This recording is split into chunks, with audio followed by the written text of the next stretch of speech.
The year 1915 was significant for many people in New York City, including Herman Arnold, a gambler, and Jerry Mason, a humble drugstore clerk. Arnold's murder made the year particularly memorable for Mason.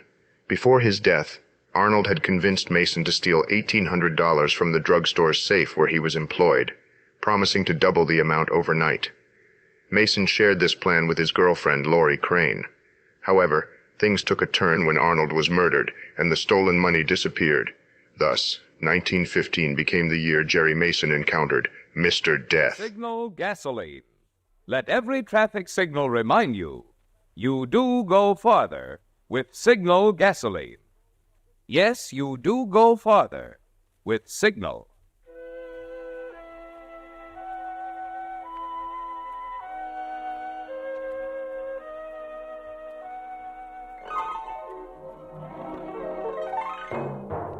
The Signal Oil Company and your neighborhood Signal dealer bring you another curious story by The Whistler. Tonight, meet Mr. Death.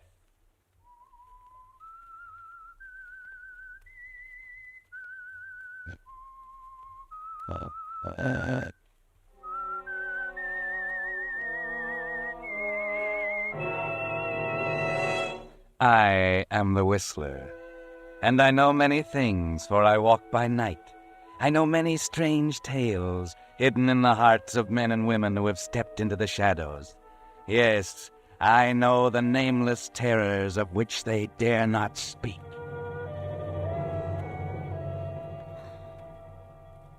"1915 was a big year for a lot of people in New York City.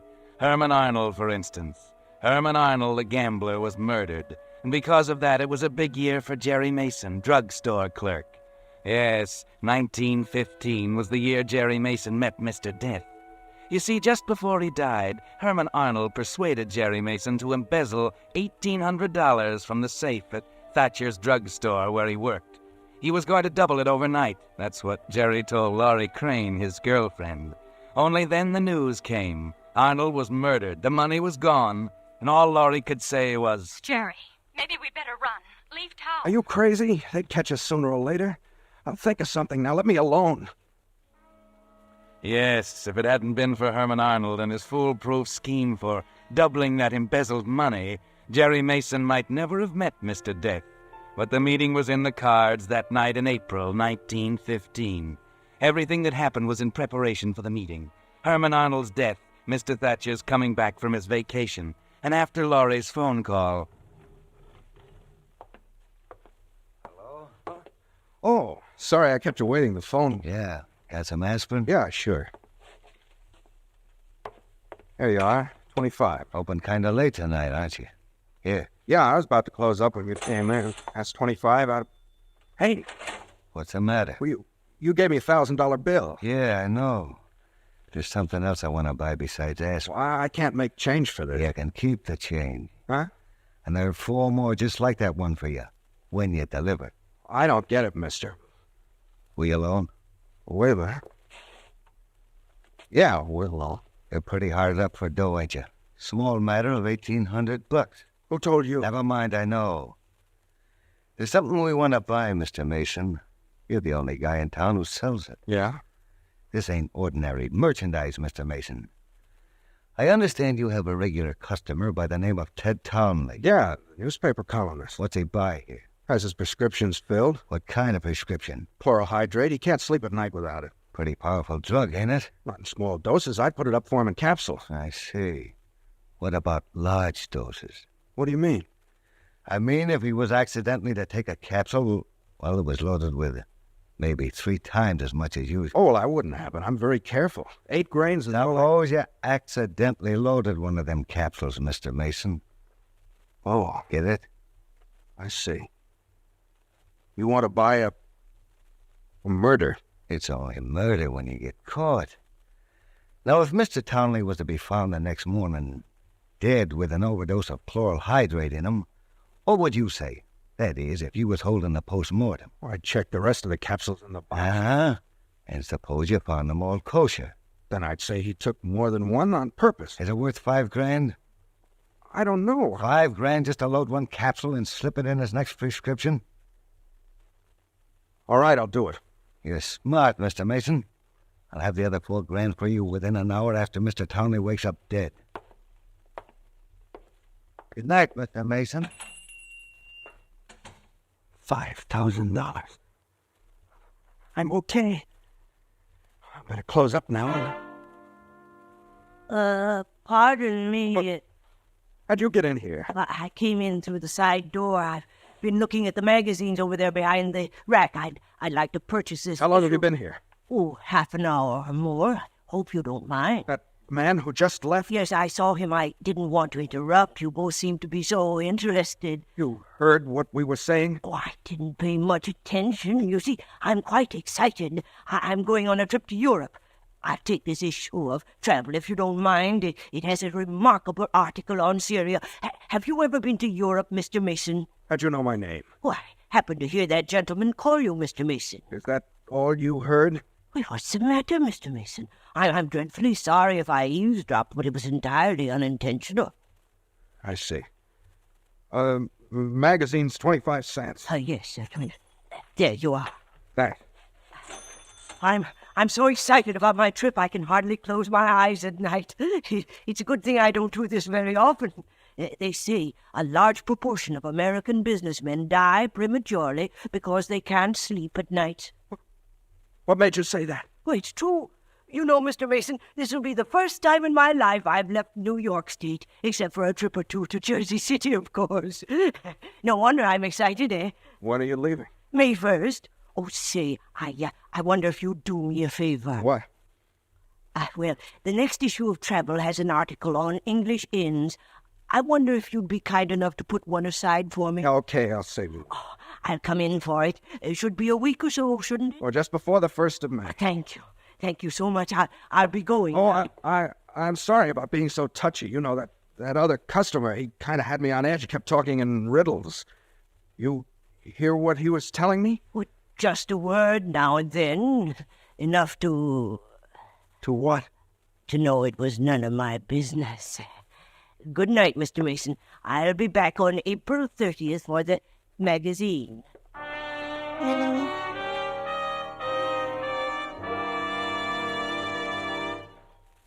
Friends, as you sit listening to The Whistler, you hear only sounds. You hear a certain creaking, and in your mind you picture a slowly opening door, or the sound of a motor accelerating, and you visualize a car driving off. All right, here's a test for you. See if you can picture in your mind the trademark of the sponsor of this program, your neighborhood Signal gasoline dealer. I'll give you 2 seconds. Well, you were right. If you visualized a black circle with yellow letters spelling out the words Signal gasoline, and, of course, a traffic signal in the center, which is why we say, let every traffic signal remind you, you do go farther with Signal gasoline. What's more, that's a mighty good sign to look for these days, because there you'll find not only Signal's famous Go Farther gasoline, but the full line of Signal's specialized lubricants. Really conscientious service, too, by experienced Signal dealers, more eager to please you because they're in business for themselves. So let the black and yellow Signal circle be your insurance of the protection your car needs to last out the duration. And now, back to The Whistler.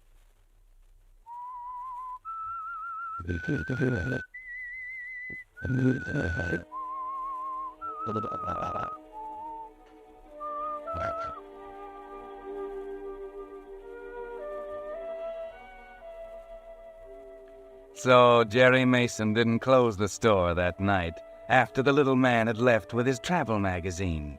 He just stood there at the counter thinking for a long time. Then he went back to the pharmacy department and took down a jar of chloral hydrate and a few gelatin capsules. Yes, it could be done easily, simple as ABC. The easiest $5,000 he'd ever make in his life. Or perhaps the hardest. That little man with a travel book. How much had he heard? You watched him carefully, Jerry. It wasn't a sign he knew anything. Go home and get some sleep. Forget about Laurie waiting for you at her apartment. Forget about the little man. Just go home and get some sleep.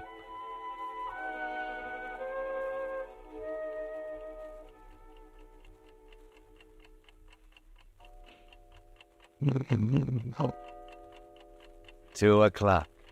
Forget about the little man, Jerry. Just an innocent old fuddy-duddy who happened to stroll in that side door at the wrong time. Go on, get some sleep.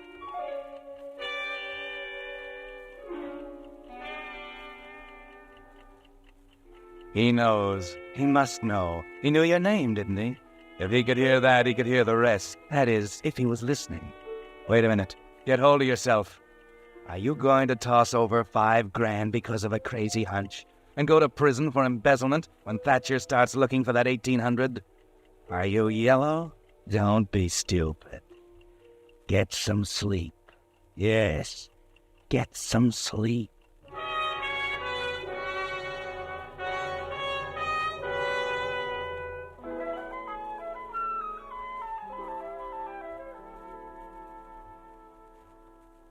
Jerry, you look like a ghost. I couldn't sleep all night. I gotta decide right now.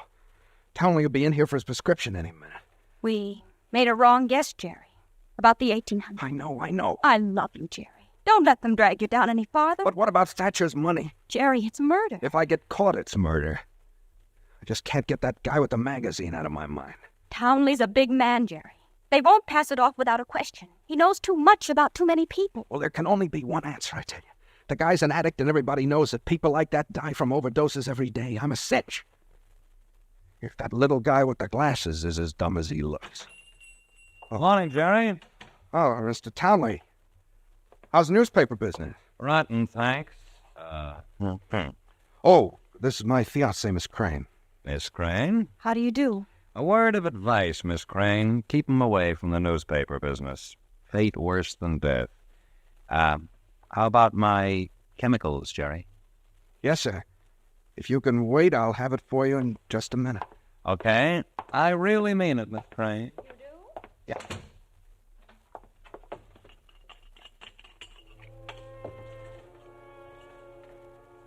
Maybe she's right, Jerry. Maybe you'd better forget the whole mess, and yes, throw away $5,000.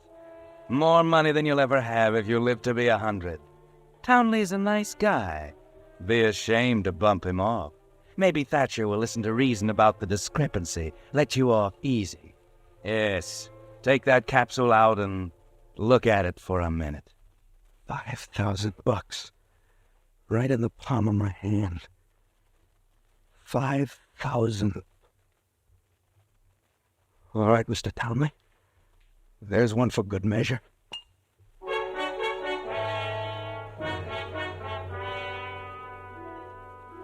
It's done, Jerry. No way of changing it now. And even you're surprised when it pays off only 2 nights later. 2 more nights without sleep, by the way. It's about midnight when you hear someone at the door. Who could that be at this time of night? Yes? You Jeremiah T. Mason? That's right. Sorry to get you out of bed this time of night, Mr. Mason. I'm Hodges, Homicide Bureau. Homicide? Don't be alarmed. Just making a routine investigation. It hasn't come out in the papers yet, but Ted Townley, the columnist, was found dead in his apartment this afternoon. Overdose of sleeping powder. I see. Well, come in, please. Thanks. Sit down. Yeah. I'll only be a minute. I understand you're employed by the Thatcher Drug Company where Townley got his prescriptions filled. Yes, as a matter of fact, I usually put them up myself. What was the drug? Chloral hydrate. How long had you been taking it? Oh, I think about 5 years. I see. Excuse me for a minute. Sure, go ahead. Hello? Mr. Mason, Yeah.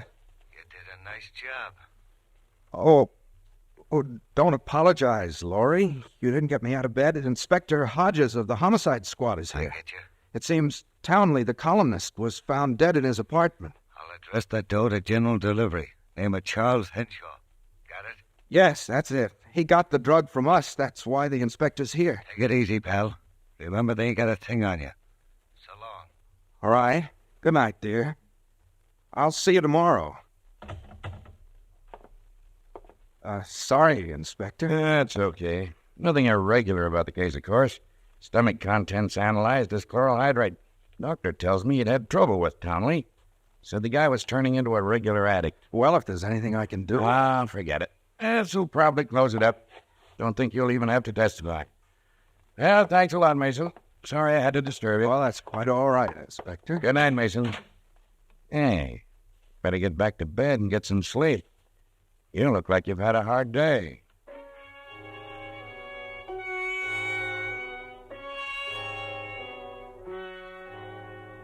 Yes, try and sleep, Jerry.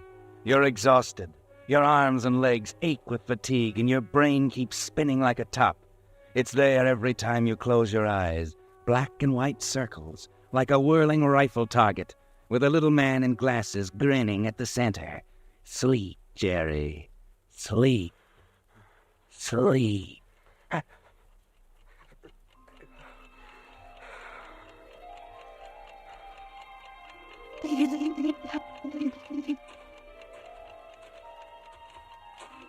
Well, what's this, Jerry? Could you be dreaming that you're walking in Central Park alone? There's not a breath of air. The leaves of the trees hang limp and motionless. It's too quiet to be real. Oh, Mason. What? Townley. Mr. Townley, you can't... Oh, yes, I can. Here, I want you to meet a friend of mine. Why, you... No. Oh, yes, we've met before, Mr. Townley. I happened in the drugstore on the night Mr. Mason made arrangements for your departure. Mason, I want you to meet Mr. Death. Mr. Death? Right? Odd name, isn't it? Death, D-E-A-T-H. You see, I've retained Mr. Death to handle my case. He specializes in cases of this kind. You know, double crosses, cold-blooded murders, that sort of thing. He's a man of exceptional ability. I was lucky to get him. What do you mean? Mr. Death is what you might call a retributionist. Precisely. A retributionist. Deal in retribution, evening up old scores. Rather uncommon practice. Yet, you see, Mr. Mason, we operate on the premise that it's still murder, even if you don't get caught. Oh. No, it isn't. Now, relax, Mr. Mason. You haven't a thing to worry about. Everything is taken care of. All the details can be worked out before I leave on my trip. You've seen this issue of Traveler, Mr. Mason. Remarkable article on Syria. You're wrong. I had nothing to do... We're not angry at you, Mason. For that matter, you did me a favor. I much prefer this to the newspaper business. There's no reason why we can't handle this matter of retribution as a nice, friendly little deal. Of course we will. Now, let's talk about your trip. My trip? My one passion is travel, Mr. Mason, and I suspect you have hidden leanings toward it yourself, so I've arranged for you to take a trip too. No. It'll be a much more interesting trip than mine, I assure you. I don't have the itinerary as yet. No, go away. Go away! Go away! No, go. Go. It was a dream. It was only a dream.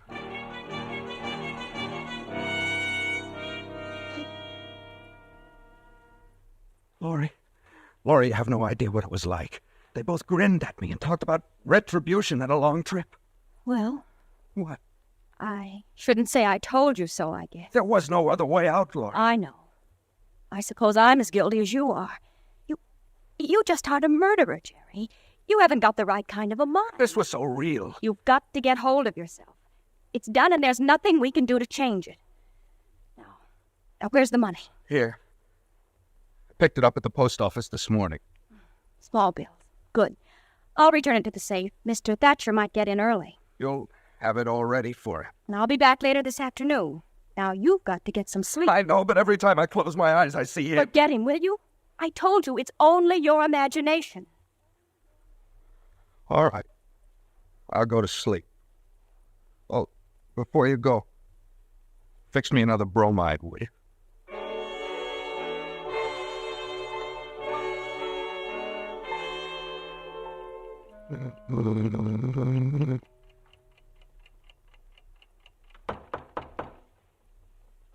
Huh. Who is it? Hello there, Mr. Mason. I'm sorry to intrude, but there are still a few things we should discuss. Go away. You're not real. You're just like all the others. The others? Yes, I suppose it's just one of the problems every retributionist has to put up with. Nobody believes he's real. Purely a philosophical problem, of course. What? Depends on what you mean by real. But that isn't getting us anywhere, is it? Now, let's see. Mr. Townley left me several instructions here. Oh, by the way, he sends his apologies. He wasn't able to come this afternoon. What do you mean, instructions? Oh, of course. I haven't had a chance to explain how retributionists operate, have I? No, well, we're like architects, Mr. Mason. Architect? Precisely. You see, we get a general picture of the client's needs, then we present a plan. Plan for what? A blueprint for retribution, of course. You see, I have yours right here. Mr. Townley has approved of it, by the way. I see. Suppose I don't approve. That won't affect it one way or the other. You see, Mr. Mason, once a plan is prepared and approved, the subject has nothing to do but wait. I've taken such an interest in your case, I prepared a rather original plan, if I do say so myself. You're pretty sure of yourself, aren't you? Oh, nothing is more certain than retribution, Mr. Mason. Now, let's see. Oh, yes, I wanted to discuss the time element with you. It's been rather important in your case.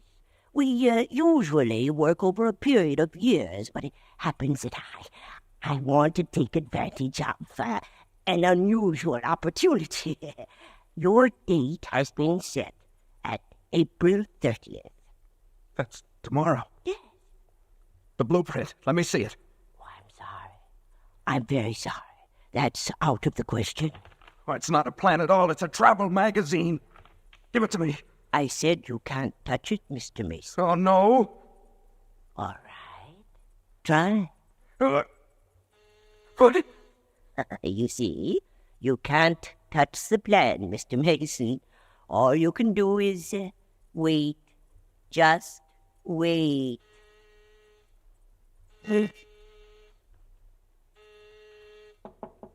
Jerry? What? Jerry, it's me, Lauren. Open the door.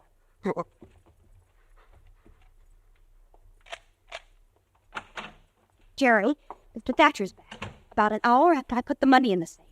I told him you were sick. April 30th, he said. Tomorrow. Well, what's the matter? Nothing to do but wait, huh? Tomorrow, he's coming back for that travel magazine, the one I saved for him. Well, you're out of your mind. I'm okay.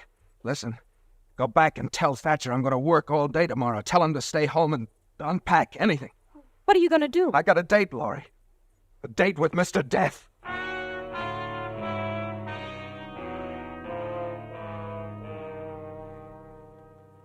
A date with Mr. Death. But remember, you were dreaming, Jerry. But now the dream's getting all mixed up with reality. That's the way your mind gets, all mixed up. You're going on your nerves now. 5 days without sleep. 5 days on double bromides. Your muscles ache and there's a throbbing pain at the base of your skull. And though you don't sleep the rest of the night, Mr. Death's still there, grinning at you from the center of the black and white rifle target, waiting for tomorrow.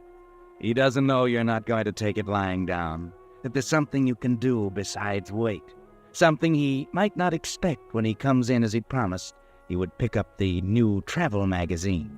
You stagger through the next day, and finally, just as before, the door opens at about closing time.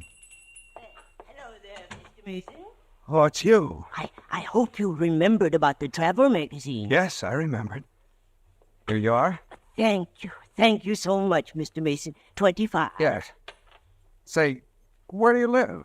Up on East 78th Street, near the river. I live up that way. I'm about to close up now. I'll take you home. Fine.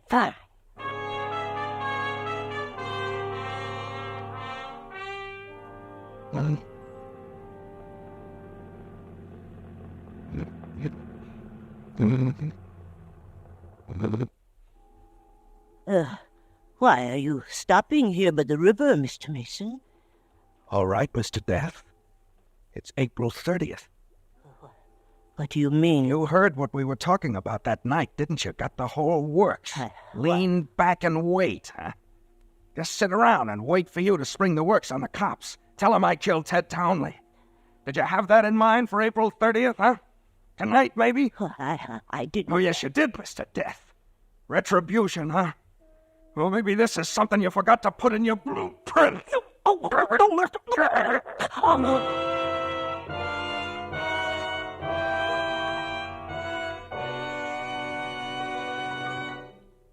The Whistler will return in just a moment with the strange ending of tonight's tale. Meantime, a question. If you could have your gasoline tailored to order, just what characteristic would you consider most important? Well, today, under gasoline rationing, the chances are you'd say mileage, which explains why so many drivers have been changing to the West's most famous longer mileage motor fuel, Signal Go Farther gasoline. You see, for years, drivers who have kept a careful record of gasoline mileage have found they do go farther with Signal gasoline. Now, naturally, with certain gasoline ingredients reserved for war, no gasoline today can give you all the zip and anti-knock quality you found in pre-war Signal gasoline, and which you'll be enjoying again in even further improved Signal post-war gasoline. But this much you can be sure of. Just as they've been doing for the past 14 years, Signal Oil Company is still producing the finest gasoline that can be made today. And the famous Signal formula still places the emphasis on mileage. So to make sure you're getting the most miles from every ration coupon, stop at the station wearing the black and yellow Signal circle and get your best buy today. Signal Go Farther gasoline. And now, back to the Whistler.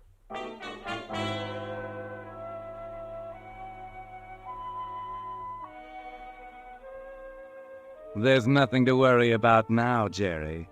Mr. Death is out of your life for good, deep in the river with a 100-pound chain around his neck, and there are no prying friends or relatives to inquire for him. You can sleep now, and it's wonderful, isn't it? No more leering faces, no more blueprints, just the good, solid black velvet of sleep, 24 hours of it, just like a baby. The old bounce is back the next night, and you can smile again. Jerry, you're sure it was? Don't worry, baby. They'll never find him. Oh, man, I feel like $1,000,000. Oh, by the way, I'm going on a trip. Mr. Thatcher told me I needed a vacation. Trip? Where? Well, look what I found in Mr. Death's pocket. Complete grand tour, first cabin alloy. Oh, but you can't use that ticket, the name. Oh, you don't know me, baby. But what about passports? Took care of that, too. Oh, you're taking a chance, Jerry. No. I wouldn't miss this for the world. After all, Laurie, it isn't every day a guy picks up a free ride on a boat like the Lusitania. Yes, you really got yourself a free ride, Jerry. But perhaps that was part of the blueprint, too. The luxury liner Lusitania, and that German torpedo off the coast of Ireland.